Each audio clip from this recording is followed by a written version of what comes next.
안녕하세요, 키노리입니다. 공간 활용과 더불어 인체공학적인 디자인을 가미한 키보드가 있죠. 키노리 유튜브 채널에서 처음으로 소개시켜드리는 스플릿 키보드, 로프리? 아니죠, 녹프리 라이트 65 스플릿 무선 키보드를 소개시켜드리도록 하겠습니다. 반으로 갈라지는 아주 재미있는 키보드인데요. 그럼 구성품부터 빠르게 살펴보도록 하겠습니다. 구성품은 퀵가이드, 키캡 스위치 리무버, 녹프리 흰발 스위치 두알, USB A to C 케이블, USB C to C 케이블, 마지막으로 무각 키캡과 맥용 추가 키캡이 들어있습니다. 본품으로 녹프리 라이트 65 키보드가 되겠습니다. 배열 자체로는 65%가 아닌 60% 배열인데 방향키가 들어가 있고 짧은 시프트가 들어가 있습니다. 물음표는 살짝 애매한 위치가 있는 부분도 사실이지만 최대한 컴팩트하면서도 알차게 키를 넣으려고 한 모습인 것 같고요. 스플릿 키보드는 아마 아시는 분들도 계시겠지만 반으로 이렇게 갈라지는 키보드가 되겠습니다. 마그네틱으로 키보드가 붙었다 떼졌다 하는 키보드인데 생각보다 마그네틱 힘이 아주 좋은 편이고요. 스플릿 키보드 형태는 기본적으로 스페이스바가 반으로 갈라지는데요. 보통 이런 키보드들은 반으로 갈라졌을 때 B키를 하나 더 추가로 제공을 해주기도 하는데 사람마다 타이핑 습관이 다르기 때문에 전에 리뷰한 키크론 어고노믹 키보드에서는 B키가 하나 더 있는 모습이었죠. 이 부분은 조금 강제로 적응을 해야 하기 때문에 살짝 아쉬운 부분이라 말씀드릴 수 있겠습니다. 외관은 동글동글한 쉐입이라 딱딱한 느낌보다는 둥글둥글한 느낌이 드는 키보드인데요. 키보드 좌측면에는 깔끔하게 녹프리 로고가 들어가 있는 모습이 보였습니다. 키캡 높이는 체리 프로파일을 채택하였고 키보드 위쪽을 보시면 USB를 연결하는 단자가 정말 많이 보이는데요. 이렇게 유선으로 사용 시 라인들을 전부 연결해서 사용하는 방식입니다. 물론 이렇게 따로 사용도 가능하고요. 하지만 아쉽게도 무선은 지원하지만 블루투스 모드가 빠진 부분은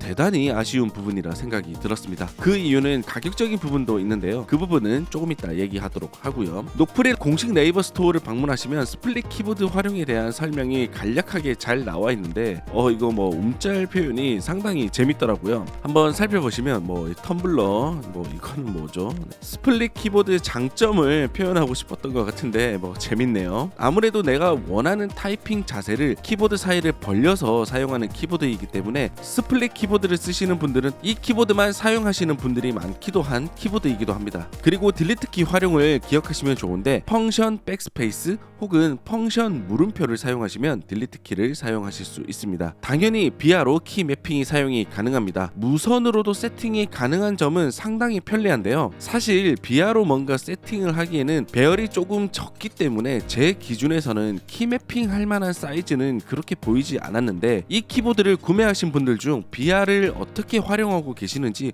이 부분도 같이 공유해 주시면 재미있을 것 같습니다. 가격 역시 세분화로 책정이 되어 있는데요. 가격이 25만원에서 30만원대로 책정이 된 제품입니다. 가격이 진심 후덜덜하긴 하죠. 개인적으로는 영문 측각에 RGB 없는 부분이 더 마음에 들어서 선택을 하게 되었는데요. 가격적인 면에서 LED 효과로 3만원 정도 추가금을 받는 건 이건 조금 비싼 게 아닌가 싶고요. 저는 오히려 RGB 효과를 선호하는 편은 아니기 때문에 이왕 구매하신다면 조금 더 저렴한 RGB 없는 버전을 구매하시는 걸 제 개인적으로는 추천드립니다. 내부를 살펴보시면 제가 제공받은 모델은 흡음재가 빠진 모델인데 한국에서 구매하신 분들은 흡음재가 추가된 모델 버전을 받아보실 수 있다고 녹프리 담당자님을 통해 얘기를 들었습니다. 저는 흡음재 없는 제품도 사실 크게 신경 쓰이지 않을 정도로 잘 사용하고 있거든요. 물론 이 정도 가격대에 스테빌마저 엉망이었으면 이건 혼이 나야겠죠. 스위치는 두 가지 선택이 가능한데요. 흰발 스위치는 40g 키압을 가진 스위치입니다. 가벼운 조약돌스러운 소리입니다. 오테뮤 저소음 피치 사운드는 이미 여러분들이 잘 알고 계시기 때문에 사무용으로 적합한 저소음 스위치입니다. 각자 오피스 환경이나 상황에 맞게 사용하시는 걸 추천드리고요. 자, 그럼 타건 사운드부터 들려드리고 뒤에 내용 이어가 보도록 하겠습니다.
타건해보면서 아쉬운 점은 빅키가 아무래도 하나밖에 없다 보니까 U를 타건할 때 우측에 익숙하다 보니 왼쪽에 있는 부분에 U를 타건하는 게 조금 불편하긴 했는데 이 키보드를 메인으로 사용하기 위해서는 조금 적응이 필요해 보이네요. 노프리 라이트는 휴대에서 사용하시는 분들도 분명히 많으실 것 같은데요. 기본적으로 이렇게 휴대할 수 있게 파우치를 제공을 해주는데 이거는 개별적으로 구매를 하실 수 있고요. 가격은 12,900원에 판매를 하고 있습니다. 노프리 전용 호드 팜 레스트를 판매를 하는데 나무향이 좀 진하게 나더라고요. 24,900원에 판매 중이었고 이렇게 세워서 사용이 가능하고 키보드 뒤편을 보시면 높이 조절을 하실 수 있는데요. 각도가 비스듬하게 되기 때문에 팜 레스트와 함께 사용하시면 훨씬 더 편안하게 사용이 가능합니다. 자, 오늘은 노프리 라이트 65 스플릿 키보드를 리뷰해 보았습니다. 오늘 업로드된 영상 날짜 5월 5일부터 5월 30일까지 구매하신 분들 한정 수량으로 귀여운 고양이 포인트 키캡까지 제공해 준다고 하니까요. 구매를 생각하시는 분들은 귀여운 포인트 키캡까지 챙겨가시면 좋으실 것 같습니다. 오늘 영상은 여기까지고요. 키노리 채널 구독해 주시면 다양한 키보드 관련 정보와 더불어 마우스 등 빠르게 영상으로 만나보실 수 있습니다. 구독해 주시면 다음 영상에서도 만나 뵙겠습니다. 이상 키노리였습니다. 감사합니다.